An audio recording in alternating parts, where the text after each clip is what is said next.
Hello বন্ধুরা, বছরের শেষে আমি কি করলাম চলো তোমাদের সাথে শেয়ার করি। তো এখানে আমি খাওয়া দাওয়া কমপ্লিট করে তো দেখতে চলে এসেছি আমাদের বাঁধের অবস্থা কি। বাঁধের জল ছেড়ে দেওয়া হয়েছিল, তো এখানে দেখি যে কয়েকটা বাচ্চা এখানে বসেছিল। তারপরে দেখি আরও মানুষগুলো কোথায় গেছে, তো এখানে জুম করে দেখি এখানে সবাই মাছ ধরছিল।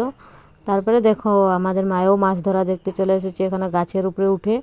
দেখো কত কিউট লাগছে তাকে। তারপরে আমি ভাবি দেখে আসি কতটা মাছ ধরা হয়েছে। তো এখানে দেখি এক ডেক পুরো মাছ, দেখো দাঁড়কিনা পুঁটি এগুলো।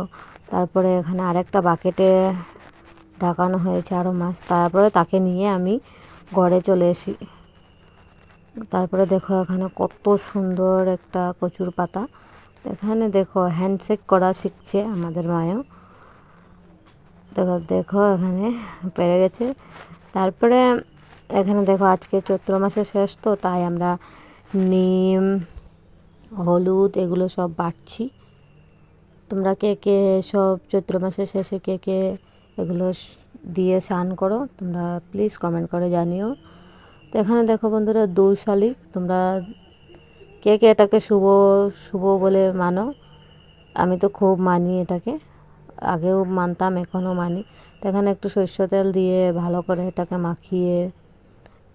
মাখিয়ে তারপরে গায়ে ডলে তারপরে স্নান করতে হয়। তো এখানে দেখো আমিও একটু গালে লাগিয়ে নিয়েছি।